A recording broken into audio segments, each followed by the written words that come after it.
Hello, welcome to, I'm calling this the last week of reading the Goodreads Choice Awards finalists of 2024. I think when I post this, it'll be like the second or third week of January, but that's okay. This week is fantasy, and I am really excited because I love fantasy books. I saved it for last because it's my favorite genre. Most of the books I read are fantasy. I don't care if it's young adult or whatever. I love fantasy. I'm trying to think if there has been a recent fantasy book that I've read that I didn't like. I think I just eat it up every time.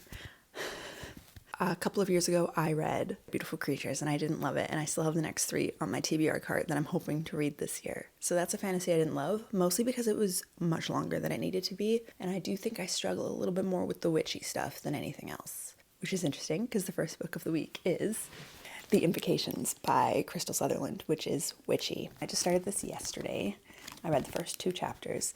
So far, we're kind of just getting to know 2 main characters. I don't remember their names. One girl is locked in her house because she's been cursed and she's trying to find a witch to lift the curse. And in the first chapter, we met that witch first. She's staying at Oxford illegally. She's not supposed to be there. She has these really fun ways of escaping notice and staying there, even though she doesn't actually live there and doesn't study there and isn't supposed to eat their food or use their gym, and she does all of it. And it's really interesting. It's kind of just like she's a con man. The dedication at the beginning is to all the girls who are angry, and I love that. And I was like, you know what? I'm gonna like this book just for that. So this is the only young adult fantasy, I believe, on the list. The rest are adult fantasies. There's 4 more books after this one. I don't think I'll get them all done in a week. It's Saturday today, so I hope you enjoy it. Yeah, starting with the Invocations. Let's get reading. I am getting ready to go out for dinner, so I thought I would talk about the Invocations while I get ready, which at this point is actually going to be my first book of 2025 because the new year starts tomorrow and I am about a third of the way through. I finished chapter 10 yesterday and it's my wedding anniversary, so we're going out to dinner and then friends are coming over because it's New Year's Eve, so no time to read today, but that's all right. I just thought we could chat about it while I get ready to go out. I have to touch up my hair. I curled it this morning and I didn't put anything in it, so some have dropped, and touch up my makeup a little bit and figure out what to wear. Figure every clip is just me talking to the camera, so getting ready and being casual about it might be kind of nice. Like I said, I'm a third of the way through the Invocations and I was finding it good, but not great up until maybe chapter 7 or 8. And then I stayed up too late to read 3 more chapters because it got really good. So in this book, we have 3 main characters. We have Jude, who is a witch. We call her like a beginner witch. And we have Zara, who's not a witch, but is trying to bring her sister back from the dead. And we have Emmer, I think you say Emmer, E-M-E-R, who is a witch. And she's called a curse writer, I think is what it is. And it's a lot about tying demons to you so that you can gain skills. So we have all of their plights, which is Jude is trying to, she feels like the main character, but I'm not sure if there is one. So her plight is that she attached a demon to herself and she wants to get rid of it because she didn't do a good job. Like I said, Zara's plight is that her sister died and she would like to, we don't know the details, but we know that she had a fight with her before she died and she would like to take some things back. So I don't know if she wants to bring her back from the dead so much that she wants to have one last conversation with her. She keeps saying bring her back, so maybe permanent would be great. And Emmer was chased out of her coven when she was very young, and she pretends that she's an Oxford student so that she can eat the food and go to the gym and use the library and things like that. So she has these little tricks that she uses to get away with it. And just in the last chapter I read, I think just in chapter 10, the 3 of them met. That's been really fun, and the best part is that none of them really like each other, and I love the dynamic that that is creating. It spent, I think, a little bit too long with setup, but now that it's getting good, I think that's fine. The setup was very much tell, don't show, and I think that's what just cat being a cat. Yeah, it was very tell, don't show, and I think that's what I struggled with the most. I'm hoping it will be a found family in the end. I know right now they don't really like each other, but all of them are kind of lacking in a was going to say parental figures, but just familial figures in general and friendships, I think. I think they could all use each other. They just don't realize it yet. So kind of the dynamic is that Jude is a little bit brisk and maybe rude sometimes. She's very confident. She seems very confident. And Emmer she doesn't talk a lot, but when she does, it means something, I would say. She's a little bit more deadpan, less happy, to be honest. And Zara is supposed to be the smart one, though I'm realizing, like, she's supposed to be annoying because she's smart, but I'm realizing she's annoying because she says something when other people aren't smart. So far, very normal knowledge for someone to have. She's not overly smart yet, but she does correct other people's mistakes, which is a bit annoying. She seems maybe like the little sister right now, though Jude keeps hitting on her, so not in that sense. Yeah, so that's kind of where I'm at so far. I'm not that far, but I am loving their dynamic. I think it's very fun, and it's the perfect amount of dialogue. And while it is kind of a lot of setup, I guess you kind of need it when it's magical in our current world, right? It's a magic system that's set up in the modern world. They live in London, and you're just trying to fit it in the scope of things so that it makes sense that people in the real world don't know that this exists. It has to make sense, otherwise it wouldn't be in our modern world, I guess. So girls keep dying, and they're starting to realize why, and they are going on a hunt together for a witch serial killer, and it's super fun. Jude obviously has some different motives than the other. They all have different motives, I guess. I don't know who my favorite is yet. I think it's probably Emmer, but that could change. I'm still early. I really hope that I'll finish it tomorrow, so I'll do another update tomorrow. And what I'm also hoping for is that Zara finds a better living situation soon. And I mean, I hope they all do, to be honest. Oh, they're definitely gonna move in with Jude, right? That would make sense. She's the rich one who just lives alone. Zara currently waits for her uncle to fall asleep and then goes in the house because he has anger problems and he stole her money. So I think the lead-in chapters were really good, and then the middle ones that I read were not great. And then once I got to chapter 8, it was like, okay, if this is the momentum we're taking and this is the dynamic we have, I'm in for a treat. So I'm excited to finish it tomorrow. It's 6 a.m. I'm ready for work a little bit early, so I thought we would talk about the invocations. Sorry about the morning voice, but it's 6 a.m. I gotta go in like 5 minutes-ish. So I have 5 minutes to talk about the book before I keep going. I read probably about another third. I was hoping to finish it yesterday, and time just got away from me. It took me longer to edit than I thought, and I ended up cleaning most of the house. So this is where we're at. And I also don't have too much to add, which is interesting. I think I thought that their relationships would progress more between the 3 girls because they're kind of like trauma bonding or hanging out 24/7. I think it's only been about 3 days' time since the beginning of the book. Maybe more, but it's not that long. They spent like a couple of nights hanging out. So that's probably part of the reason. I really wanted their relationships to progress a little bit more instead of just keeping with the banter. And I also think I might know who the murderer is. They are hiding their face because we're not supposed to know who it is, but Emmer saw them for a second, and I think she's going to recognize the face somewhere that we're about to be at an event, is my theory, and then realize who it is. And I think it is someone tied to one of the main characters, which is interesting. I think someone's family is involved a little bit more than they think they are. I'm interested to see where it goes from there, because we just learned something. And it told me something else, and now my theory, I think, will be true. So that's kind of where we're sitting. And that doesn't really say anything. I will say that Zara not knowing much about the world is really fun because she's asking questions and then we're learning about it with her. It's kind of like Harry Potter, where he's learning about magic and we're learning it because he's asking questions and he's learning. And I love figuring out about the world and the systems that way. I think that that's such a good way to do it. It doesn't feel like it's just narration telling you, but you're learning with a character and they're asking important questions so you know that they matter. Anyway, so that's my update. I will try to finish it today. I think I have like 100 pages left, so it shouldn't be long. I came home from work today. I put on some pajama pants and I finished the invocations until I got to the end. Okay, so we got to what I thought was going to be a major conflict in the story, and I was annoyed by it immediately, and then it lasted about 2 seconds.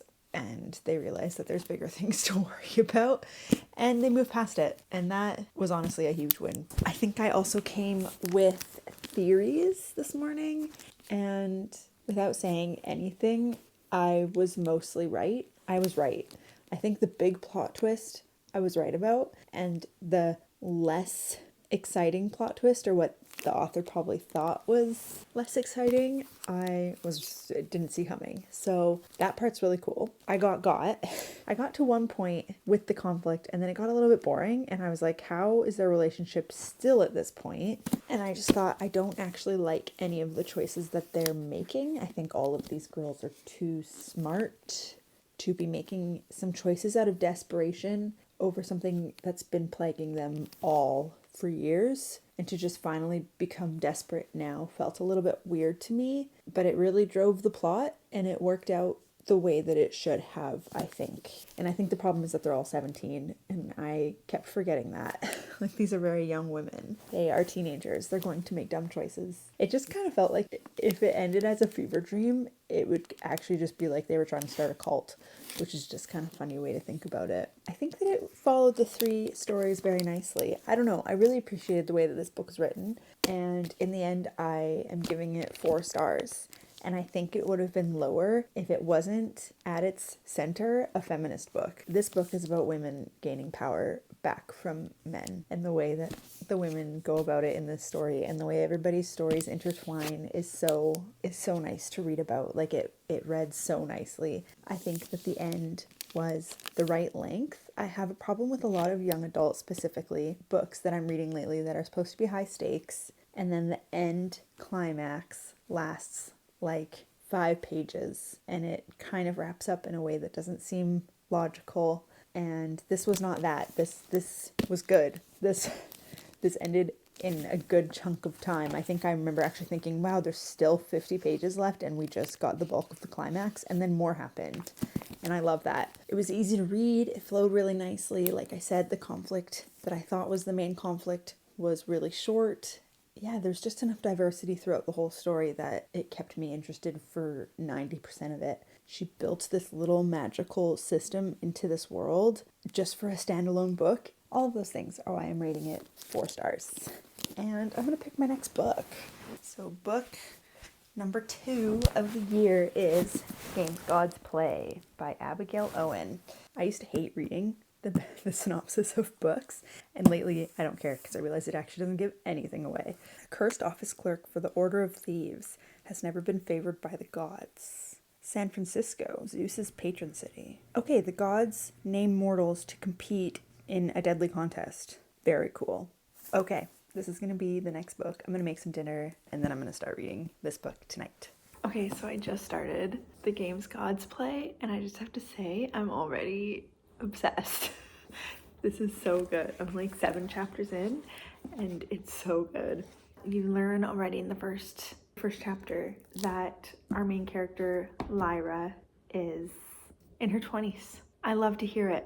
And she instantly met Hades, the god of the underworld. We learn that she has a curse on her from when she was born. She works for a den of thieves, so she kind of watches over the kids as they pickpocket. The gods are about to choose their mortals to compete in this every 100 years game. And that is where I am. It's almost bedtime, but I fear I'm just gonna keep reading. I only have 1 more day of work. Do you ever feel that way? Like when it's Friday tomorrow, I can stay up a little bit because it's Friday. I already like the writing. I already know I'm gonna like the story. The one thing I think is weird is that they're in San Francisco. And then if you cross the Golden Gate Bridge, I guess then you're in Zeus's temple. I don't really understand why she would choose to put them in a real life city and have it in the mortal world. And I just thought I'd do an update because I'm having a good time. Okay, it's a couple of days later. I was definitely going to update you guys yesterday, and then I just kept reading. I read till like 11 p.m. I was like, well, now it's too late. I took notes. I think I was like a third of the way in, and I started taking notes, and now I probably have a third left. I think I read like this much yesterday. So I'm on chapter 70. In this book, it's like page 510. Like, this writing is huge. So the other book has 300 pages less than this. So I think every 100 pages in this book is about 60 in a regular book. So I have about 300 pages left, but it's actually like 180. Does that make sense? Yeah, 6, 12, 18. Yeah, my math is mathin'. I am loving this book. I didn't update you guys. I mostly just read a lot of yesterday in little spurts and then at the end of the night from like 7 to 11. So let's talk about it. I am loving it. This is just a fun book. It's just fun. It's very reminiscent of anything like the Hunger Games or when Feyre, that's her name, right? Feyre was in the trials in Akatar. It's just, she's doing all these trials. They're called labors. And there's 12 of them, and I think I just hit the halfway mark. I think they just did their 6th. They have to do 12 in a month. And it seems like they're really back to back right now, so I'm not sure if they're going to space out more and get more difficult or what. She's doing these trials. She is Hades' contestant. I don't really remember how much I said before, but it's very much her and Hades. He is very reminiscent of Reese, I guess, is what I keep thinking of. Maybe the Darkling. That kind of vibe, you know, like the bad guy who's actually good for her. My biggest positive out of this book is that there is no downtime. Everything feels high stakes. Just when you get to a chapter that is at home, there's still stuff happening. There's like really no time to take a breath, which is why I just keep reading, right? Like, it's very exciting. Everything matters. There's nothing filler in this book. It is just fun though. It's not that deep.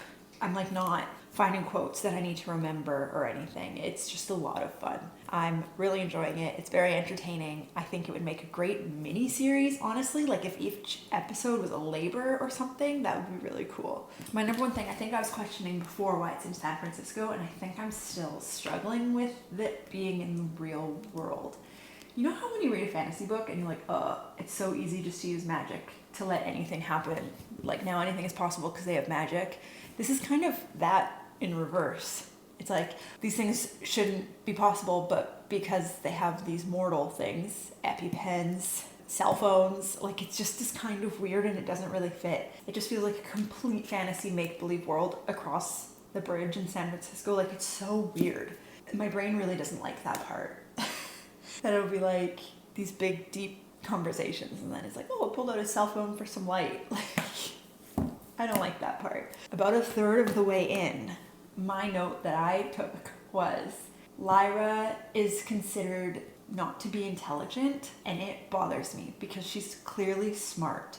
Like she is very quick-witted, she's very sarcastic, she always seems to have a finger on what's going on around her, but then she's supposed to be considered not intelligent for like any of the trials that take your brain. And I don't think that fits. I'm like thinking unless she's just not good under pressure, but she came from a den of thieves. Like she should be great under pressure. It just doesn't fit to me. I think that's my main criticism. My third criticism is about Nev, one of the other contestants, because she is Canadian. And I love that she made the Canadian the bitch. I think that's hilarious that it's like she's breaking the stereotype about nice Canadians. If you don't know, I'm Canadian. That's why this is really funny. But every single time she comes up, the author writes about her Canadian accent coming out, and oh, that Canadian accent shouldn't be able to say those things. Or she calls people a hoser, which says West Coast, and I'm West Coast. But so is San Francisco. We don't talk that different from people from San Francisco. Like, I've been to California. We sound very similar, okay? So if she has an accent, in my head I'm thinking she must actually be from the East Coast. Because Lyra's from California. So if she thinks she has an accent, she must sound like she's from Ontario or like Newfoundland. But people from Ontario sound like Minnesotans. People from Newfoundland sound like, honestly, kind of people from Ireland. She always talks about the Canadian accent, and it bothers me because you're American, girl. We don't sound that different. That's not an actual problem that I have with it. It just gets annoying when everyone else comes up and you don't really hear about their accent. But with Nev, it's always like, oh, and her Canadian accent. Is that weird? Is that a weird thing to bother me? Is it only because I'm Canadian? No, because I think it's hilarious that she's a total bitch. She's the worst character in the book. Dex, supposed to be the worst character. I think Nev is worse. She's more annoying. Because she's annoying. Dex is very straightforward with his dickiness, but Nev's just a dick. Anyway, one of my notes just says, oh, the flirting. The flirting. It's not even really banter as much as it's just they're so outwardly flirting, and she thinks that they're just like trying to one up each other, but as a banter way, but it's just so flirty. They're so flirty and I love it. I'm currently at a point where I think they're both jealous and trying to make the other one more jealous because they're jealous, and it's such a fun dynamic, and I'm curious where it's going to go. I think we're going to get some build up that will need some release. That is where I'm thinking this is heading right now, and that makes me really happy. Oh, they love each other. They just so love each other, and they need to just admit it to themselves, which also tells me that maybe her past isn't what she thinks it is. This is now just me theorizing, because she was dropped off at this thieves' den when she was 3 years old, so she doesn't actually know her parents, and she thinks she has a curse from Zeus from when she was born because her mother's water broke in the temple. And I don't know if any of that's true. I don't know if the curse is true, or we don't actually know the exact wording of it, so I'm wondering if she was told it differently than what the truth is, and maybe it's very specific wording that we don't know. In books like this, you know, it always happens where it's deeper than you think it is. So I'm wondering if we're going to get some background on her that we don't have yet. The gods in general is really fun. I keep imagining Hercules, because that is my knowledge of these gods. Mostly just Zeus, and the Fates were in this, and I just kept picturing those old ladies from Hercules snipping the hair. And also Hades is in that, but I don't imagine him like that. That's all the updates I have. I was hoping to find a copy of the audiobook for free, obviously on Libby or on Spotify, so that I could listen, because I bought a few new houseplants today that I wanted to put into pots, but it's 14 weeks wait at the library and it's locked on Spotify. I would have to pay for it, which I'm not gonna do because it's a free book from the library. Zach's gonna home with coffee in about an hour because we're gonna have a little budget date, so I have about an hour to read until then.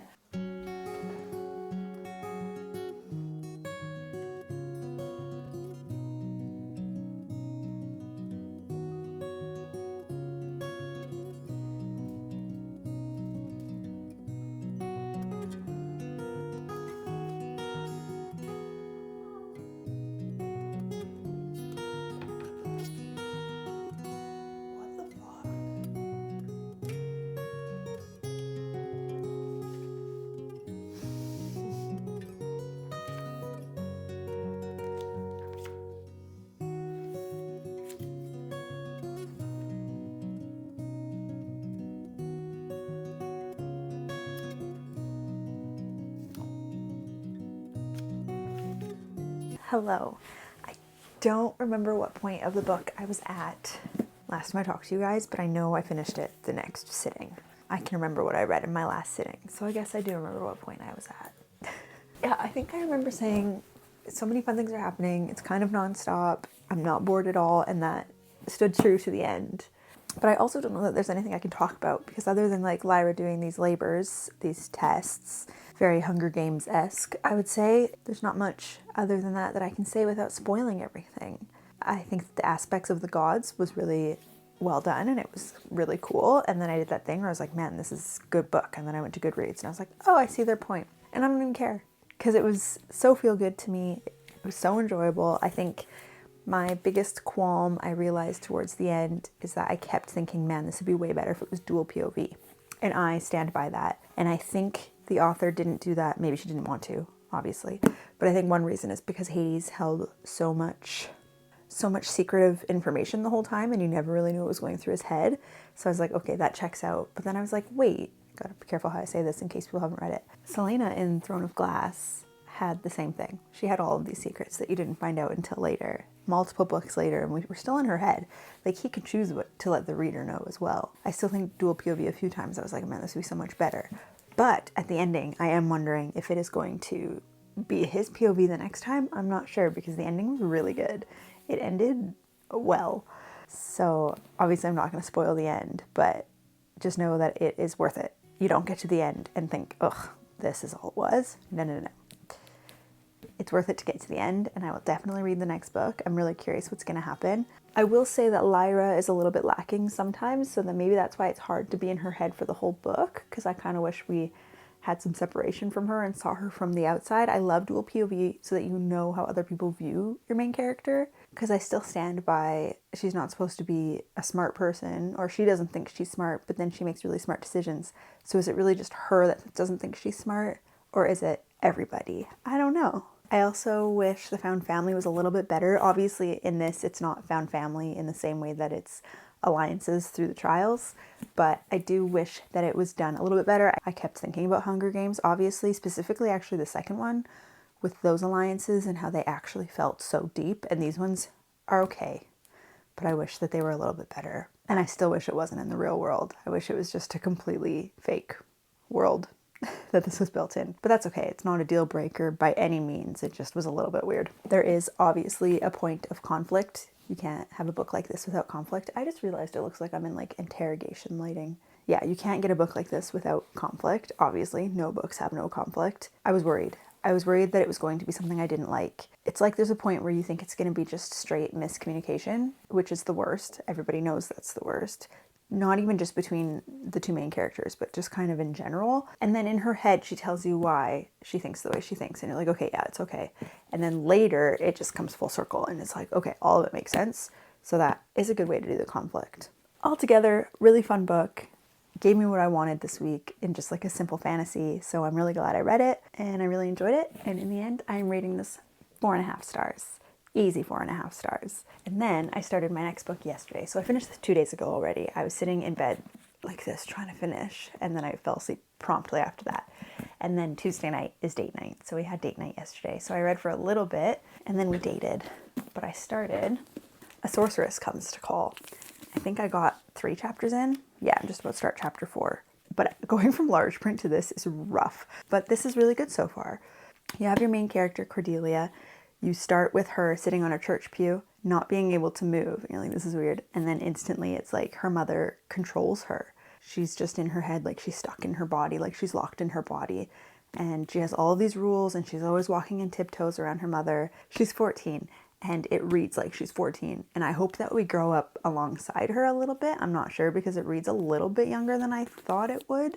You feel like you're reading from a 14-year-old's perspective because she's learning things about her mom that as an adult you're like, you should know this, but you're like, oh, you don't know these things. So she just learned that her mother is a sorceress. Witches exist in this world because she says all we learn about sorceresses at school and these bad things that they do. So they obviously are general in this world. I don't know where they live. I know that it's not a big city because her mom doesn't want to live by another witch. We just had a little tiny part from another character who's 50 years old. And I know from the synopsis of the book that it is her mother's planned husband's sister. Cordelia is definitely being abused by her mother emotionally, physically, because she controls her. It feels very much like Carrie, like just like how shitty her mom was, feels like how shitty she is. And she loves her horse. She loves her mom's horse, Falada. And that's all I know so far, is that she is moving her and her daughter so that she can get married to someone because she needs to make money somehow. Mom, I guess she was sleeping with someone who then got married and it broke the spell or something. I'm curious what's going to happen because from the synopsis, I thought that the mom was going to try to marry a younger man and that he would fall in love with Cordelia. But now I see that it's an old man. So I hope that doesn't happen. It is 7 o'clock on Wednesday night. I'm going to go take a nice warm bath with this book. I am excited to report that I have my first 5-star read of 2025. I finished this last night and I am obsessed with it. This book is so good. So again, this is A Sorceress Comes to Call. I haven't updated you at all. Unfortunately, this weekend I was at my grandfather's funeral, so I had to take a ferry to Vancouver Island, and I did most of my reading on the ferry. I actually read the whole drive home yesterday. I said, I'm so sorry, Zach, if you don't want to drive with the light on in the car. So spent a lot of time with family yesterday. My sister and brother-in-law actually flew in from the East Coast, so it was lovely to see them for the first time in 5 years almost, which is crazy. So it's a very bittersweet weekend right now, I have to say. I'm trying to keep those things separate, obviously, so that this can be a little bit of an escape for me and just kind of stay away from the big real life things. But it's been a bit of an emotional start to my year. There's a lot of peace and a lot of happiness, but also it's never fun to lose somebody that you love. I haven't updated anything because, going through life. But I did finish this last night around 10:30 p.m. I forget what I said. I think I updated like right at the beginning and I just said Hester is an early favorite. I think that's the last thing I said, right? And she remained my favorite character throughout the book, which is super fun when the self-proclaimed old lady becomes your favorite character. I didn't realize until I went onto Goodreads to say that I finished reading this book, that it's a Grimm Brothers retelling of something geese, which makes sense for the book if you read this. Somehow it feels nostalgic reading this story, and I'm not even sure what that means, but I just think it's reminiscent of maybe reading a story as a kid that you know is scary and that feels like you shouldn't read it because you might have bad dreams, but you want to read it anyway. That's kind of how it felt reading it, even as an adult. I really, really loved this book. I found the writing to be so beautiful. I don't even know that I would call this unlikely group that came together found family. I guess it technically is, like an unlikely group of friends, and I loved that. How do I explain this book? Her mom's crazy, and you know it the whole time. And my favorite thing is that when her mom is introduced to Hester, so the whole time you're only reading from two perspectives, and that's Hester and Cordelia, and most of the time it's very clear who they are that is speaking to you. So it's either 50-year-old Hester or 14-year-old Cordelia, and they have this wonderful relationship with one another pretty instantly after they meet. But when Hester meets her mom, she, in her narration, calls her Doom. I feel like I should find it and read it. It's chapter 4, okay? 3 days after her first panic-filled awakening. No, it's not for you. 3 days after her first panic-filled awakening, Doom appeared on Hester's doorstep in the shape of a woman. Doom was tall and slender, with the sort of figure that poets described as willowy.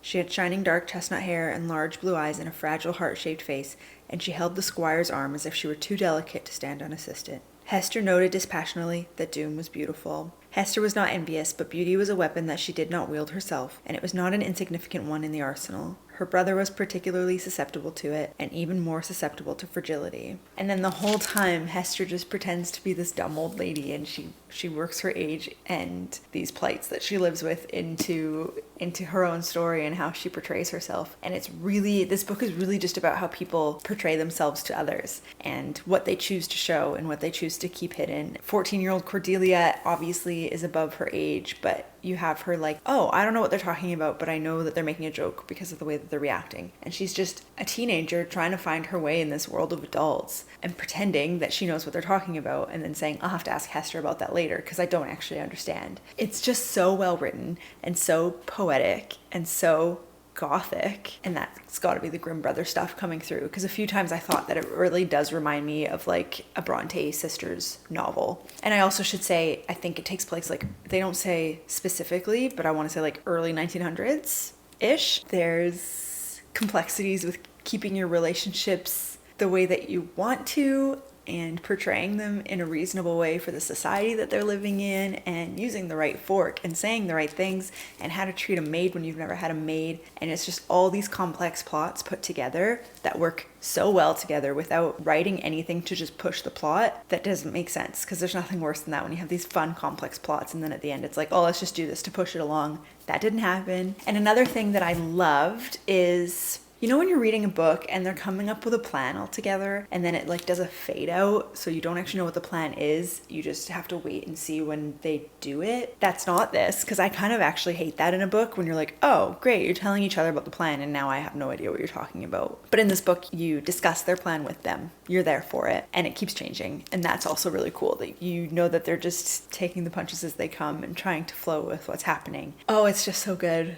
It's just so wonderful. The next time someone comes to me with a recommendation, I'm going to tell them to read this book. So this is the only book I've ever read by T. Kingfisher, and I need to read more. So I finished that yesterday. There's 2 more books to come, and I started one just this morning. Feybound. I only read the prologue and chapter 1. So these are the 3 gods, and they all wanted kids.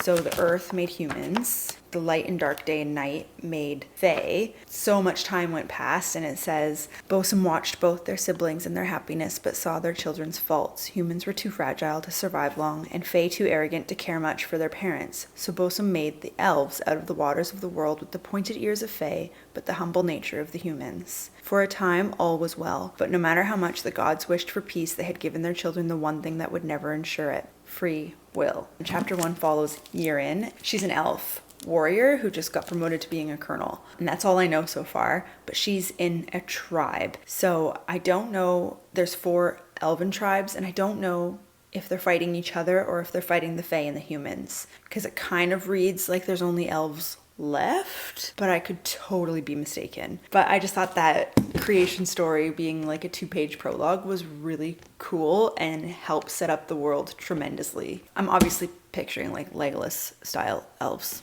What else do you picture? I am looking bald. I am on page 85, chapter 11 of Feybound. And what do I have to say? I have learned that the elves are fighting each other, not the other humans or fae. There are 4 elf tribes and they are at war with one another. That is kind of the beginning layout of this book. So you're following Yirin, who just became promoted to colonel. Why did Siri think I was talking to her? Something happens, and I don't want to say what happens because it actually, I feel like it's an interesting plot point at the very beginning of the book. And now she is on a hunt for this creature out in the wild, and her sister and someone who is her right under her, what would you call that, like a lieutenant in her army named Ryan, and her sister Lettle are with her, and it's dual POV with the sisters, which is kind of cool. So they are hunting for this animal together right now out in the world, and at the end of the chapter 10 that I'm on, we've just encountered our first fae. So that's kind of the gist of the story right now. They use some magic drum shots made with this magical creature's leather to fight in the war, which is kind of interesting. I still don't really understand how it works. I will say Yirin, I think, makes choices based on loyalty and on not hurting other people's feelings, which I think is really wonderful. But I also think she's quite naive, and there's things that I already see that I'm like, how do you not see that this is bad for you? She's just quite a naive character. I think she's in her 30s because her younger sister just said, I'm not a baby, I'm 28 years old. And speaking of her younger sister, Lettle, do not like her. She acts like a baby, not like a 28-year-old. I really don't like her. I'm struggling to like her from her POV and from Yirin's POV. And she and Ryan have this building relationship, and I'm not a fan of how it's building. It kind of feels like the author made this ironic joke about all of these romantasy tropes and chose to add them in the first 5 chapters, and it just feels rushed and weird. That's kind of where we're sitting. One of them fights in the army and is a colonel, and one of them despises the army and kind of, I think, blames it for their childhood poverty. I'm not a huge fan of it, the writing. The story is really cool, and I hope that it picks up, and I have faith that it will improve because I'm just kind of now getting to the meat of it. It just feels a bit simple in its execution. I'm enjoying it enough to continue. I'm going to read for the next 2.5 hours before I go to bed, and hopefully my next update is a really good one because I have high hopes. I really do. This is the one I was most excited to read. I'm just getting ready for work, and I want to talk a little bit more about Feybound. Well, I finished getting ready. I got about halfway. I'm on chapter 21, almost 200 pages in, and my thoughts have changed and haven't changed. I think there's a bit of an unexpected enemies to lovers trope that's going on, and that is making me like it more. So yeah, that was unexpected, and it's a little bit more exciting than the other things going on. There's a little bit of miscommunication that's bothering me, and I'm still not loving the writing, despite all of his distrust. Ryan, I think, is my favorite character, and Pila is very cute. I think the little dragon from Fourth Wing, I forget her name, but her character is very in tune with that to me. I will say there's 2 plot twists. As soon as a new character was introduced in like chapter 11, right after my last update, I was like, oh, I think I know who this is, and I think it's supposed to be a plot twist. And then there's another one that I called when I met the character, and already there's some iffy things going on, and I'm like, okay. It could have a little more subtle foreshadowing, I think, is what I'm trying to say. Whatever, it's still enjoyable, okay? I'm still liking the book, it's just not my favorite. I still don't like either of our main characters, and I find myself wishing that we got other perspectives in the narrations. I would love Fury and Ryan's perspectives when we're in their scenes. I definitely enjoy the story more than the sisters. I think you're supposed to think they're strong-headed, but I would say that Fury is more strong-headed. Marie, you are the star of the show. Hello. We are back on the kitchen floor with the best lighting. Oh, you just want love. You're so pretty. I have been homesick for a couple of days. I finally feel like I'm starting to feel a little bit better, so I'm back to filming. I spent most of that time reading and sleeping. 2 days ago, I finished Feybound, and I have thoughts. They haven't changed much. It didn't actually pick up much from my last update. I enjoyed what I read enough to keep reading, but I have decided that I won't be continuing the series.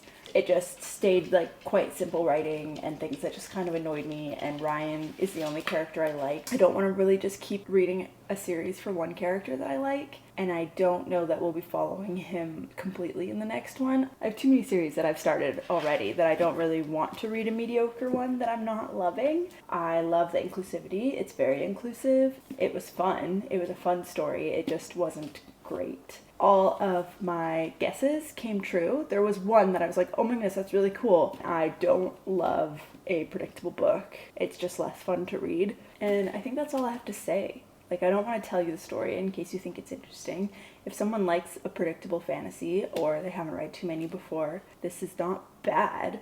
It's just I'm comparing it to every other fantasy I've ever read, and it's lower down there. So my final rating on this was 3 stars. So I write all of my favorite quotes from the books that I read in my reading journal, and none of these made the cut. And that itself is pretty telling because I really base my initial view on books on the writing itself and how fluid it is, how much it speaks to me, and this just didn't. It just was a little bit broken up, I guess. 3 stars isn't bad. It's just not, I'm not going to continue. The day after, so yesterday, I started reading The Honey Witch. So I bought this one. You're so sweet. And I read for a lot of today in bed. So I'm about halfway through now. I'm hoping to finish this now, right after filming this update. I am enjoying it. The writing is wonderful. So even though I'm finding the story a little bit slow and boring, the writing is so beautiful. I keep tabbing things. I think it's so nice. I feel like I should read some quotes from this because they're so good. Also, very inclusive. There's same-sex relationships, even though it takes place in the 19th century. I love when people twist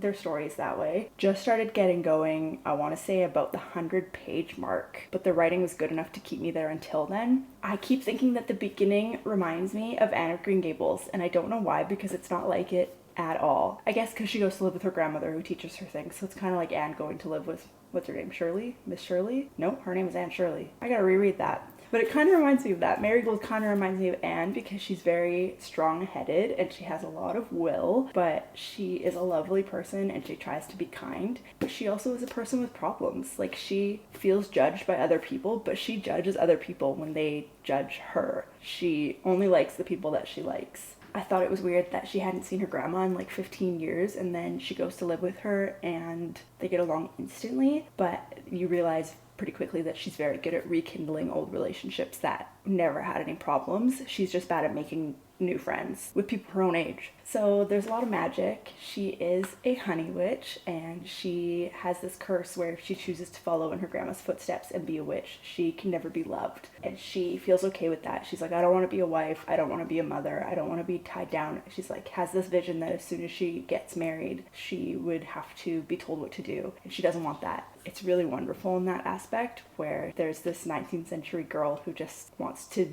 have some independence. But I'm really enjoying it. I do want to find a couple quotes because it's so good. I also love her relationship with her siblings and with her dad and this complex relationship with her mom. It's a good book. It's a bit slow.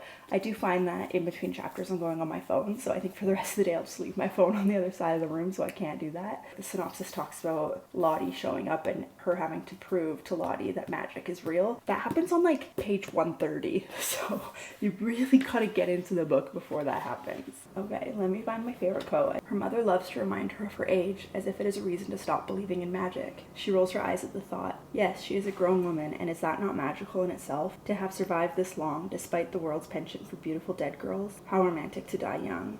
But what happens when the girl keeps living, when she ages proudly and defiantly, without abandoning imagination or stories or that secret wish to find magic wherever it hides? Well, then the poets would call her a witch. I love it. So the whole book is kind of written that way, and it's so wonderful. So I'm going to keep reading. I'll keep you updated. I'm about halfway. It shouldn't take me that long to finish. I feel like I can't move because you are so freaking cute. You're so pretty. I finished The Honey Witch this morning, not yesterday. I had like 20 pages left and I just had to fall asleep, so I couldn't get through it at the end. But then I finished the last 20 pages this morning. It was quite intense, so I was like, I'd like to be awake for this. I really, really enjoyed this book at the end, mostly because of the writing more than the story itself. It's very coming of age and discovering yourself. I struggled a few times to remember why she needed to keep the island where her grandma lived safe, and she had to take on this legacy because it wasn't actually explained super well. I really enjoyed it. I just don't even know what to say other than the beautiful writing. I'm not even sure what I am thinking I loved. Her reuniting with her mother was a little bit lacking because she's like, oh, there's things you said you never told me. And then she still never really tells her much. Not anything that actually seems that important, because right now I can't remember what it is, and I read it less than 24 hours ago. It's also not the first book I've read this week with someone unlovable. There's just a few themes that go throughout all these fantasy books, and it's fun to find them. I think found family is a huge theme in fantasy books. Reading to figure out their next steps and like using this big library that they've been given, this unlovable problem, these curses. I think it's really cool to read 5 fantasy books in a row and find a theme. But now I do need a fantasy break. I will not be reading another fantasy this month. I need a rest from it. I think I would have liked it more if it wasn't the 5th fantasy book in a row that I've read, because I compared it to other ones. I do think that maybe the story, not necessarily the story and not necessarily writing, but like the way the story was told does kind of remind me of Emily Wilde and those books, and like using potions and being a witch to try to figure things out, and it's just kind of moves slow, but you know that big things are coming. This one is a little bit more high stakes, I would say. Less cozy, but still cozy. It makes me want to play like Stardew Valley, because how awesome is it just to like live in a little cottage on an island with beekeeping and your own greenhouse and all of this fun stuff. And I'm like, dang, I might have to play some Stardew Valley this weekend just to get my fix of this life that she gets to live. In the end, I am giving this book 4 stars. I think that's what it deserves, and I think that's how I actually feel about it. Honestly, when I finished reading, I thought this is 3.5 stars. But then I said, if I read this first, would it have been higher? And it probably would have been 4.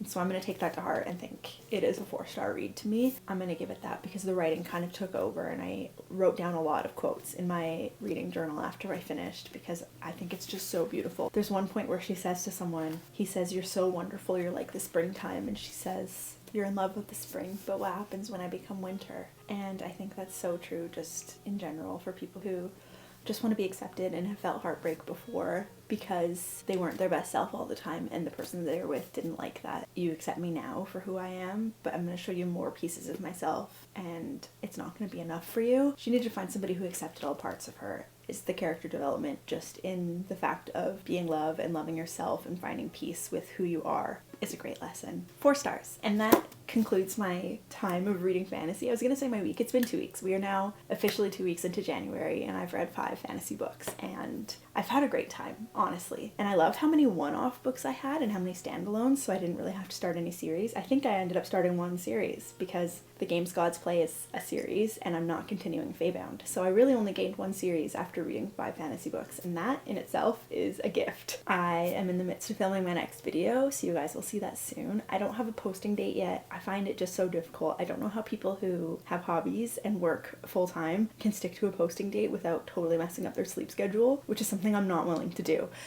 So I don't have a posting date. I'm trying to post once a week, sometime between Wednesday and Saturday, and that's kind of all I have so far. This is a long ass video, so if you made it this far, thank you. Like, I'm already editing it and I'm like, holy crap, I can't really cut this down much more. If you have more standalone fantasy recommendations for me, I would love to hear them. I don't really want to gain more series. I'd like to finish some, but I do love fantasy books and being immersed into new worlds and new characters. I will see you next week.